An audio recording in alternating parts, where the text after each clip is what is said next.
1:24 de la tarde. ¿Y cómo se está manejando el MINSA los datos de la pandemia? Esto no es poca cosa, porque dependiendo de cómo se manejen los datos, dependiendo de cómo se lea lo que está ocurriendo, es que se toman decisiones. Y Rachi Burgum está con nosotros justamente. Él es ingeniero geoespacial y autor del El Martillazo y el Huayno, un Huayno que se está convirtiendo en el Huayno más interminable. Y aparece Huaylas, más bien, con patada, ¿no? O sea, saliendo a patadas de la pista de baile. Y es miembro del Open COVID Perú. Y vamos a preguntarle cómo se están manejando los datos, porque incluso si vemos a veces los datos de nacionales sobre los enfermos de COVID con los datos regionales no calzan. Y a veces incluso tampoco, obviamente no calzan con los datos que se tiene sobre la cifra de muertos en el Perú. Raji, ¿cómo estás? Gracias por conversar con nosotros nuevamente. Muy buenas tardes. Hola, buenas tardes. ¿Qué tal? ¿Cómo estás? Cuéntame un poco, Raji, ¿qué tipo de datos maneja el MINSA para tomar decisiones, ¿no es cierto? ¿De dónde vienen y cuán articulados están? Sí, a ver, seguro te estás refiriendo a la carta que hemos publicado. Exactamente. En Twitter esta mañana, ¿no? Lamentablemente lo que está sucediendo es que desde el año pasado muchas de las personas que hemos estado siguiendo los datos que son publicados por el CDC y otras organizaciones relacionadas dentro del MINSA, ha habido como un manejo un poco ligero de los datos en general. Uh-huh. Normalmente hemos tratado de solucionar esos problemas acercándonos y hablando directamente con los diferentes grupos. A veces hacen caso, a veces no hacen caso, ¿no? Pero ya ha llegado a un punto donde hay demasiados problemas que se están acumulando que nos preocupan, ¿no? Uh-huh. Básicamente escribimos una carta esta mañana dirigida al presidente para informar acerca de varios de los problemas que hemos visto de seguridad, ¿no?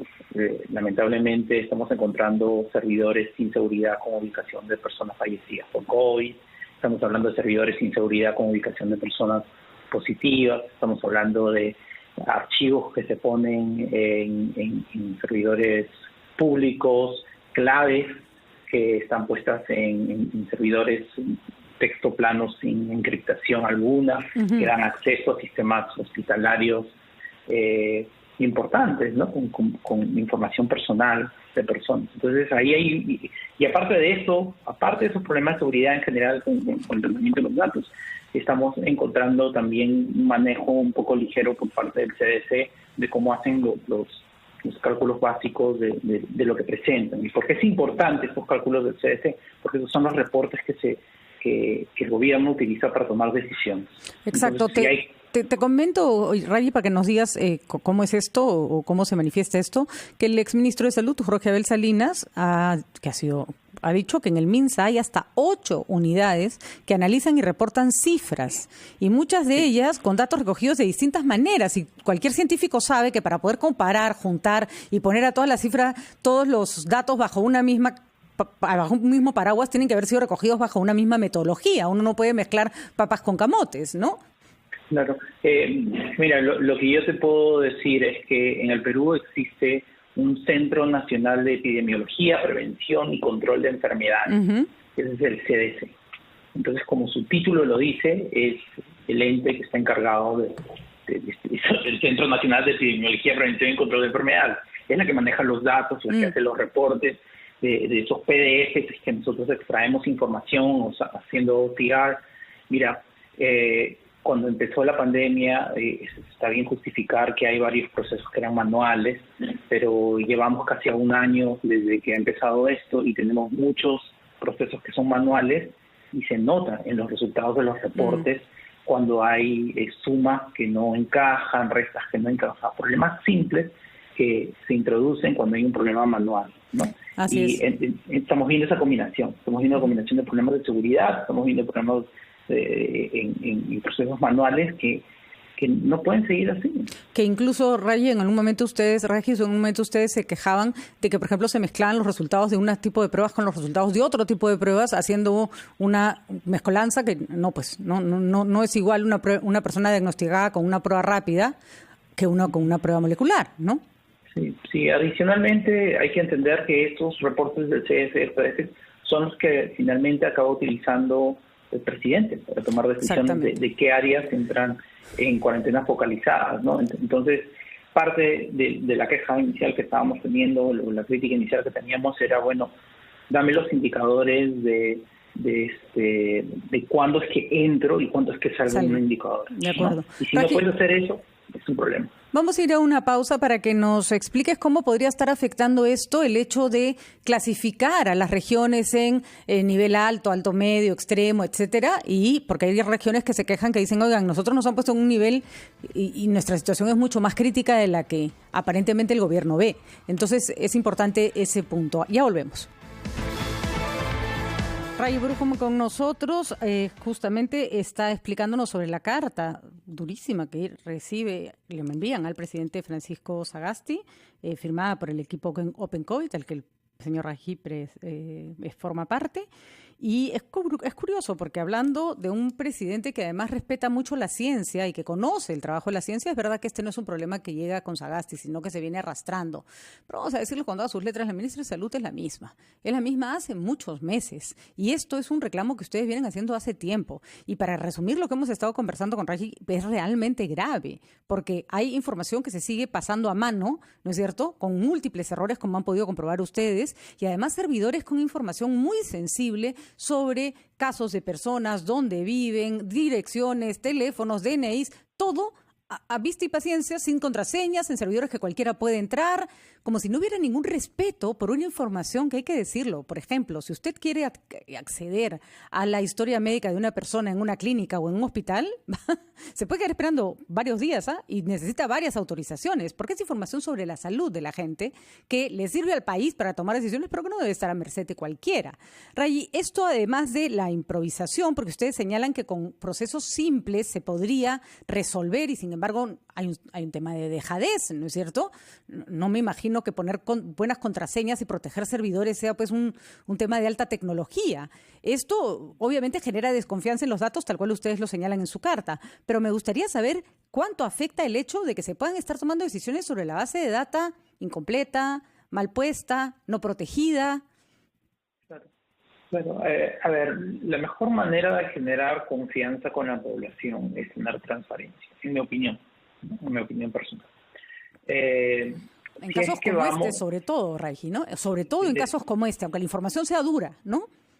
Exactamente, ¿no? Entonces, si vamos a poner a zonas en cuarentena en general, no digo que no estoy en contra, simplemente estoy diciendo si vamos a hacer eso. Entonces, lo necesario, pienso yo, lo mínimo necesario es hacerlo de manera formal, ¿no? Entonces, cuarentenas formalizadas, tiene que haber transparencia y decirte cuándo es que vas a entrar, cuándo es que vas a salir y darte, en mi opinión, y la manera como funciona en varios países, es darte información diaria de cómo va avanzando. Pones un website con los indicadores que tu propio gobierno está eligiendo, ¿no? O sea, el gobierno elige los indicadores, nadie le está diciendo tú tienes que utilizar esto. Elige esos indicadores, lo mínimo que puedo hacer es publicar esos indicadores diariamente para ir informando acerca de la situación, ¿no? Sean casos positivos, sea los valores de R, sea lo que sea.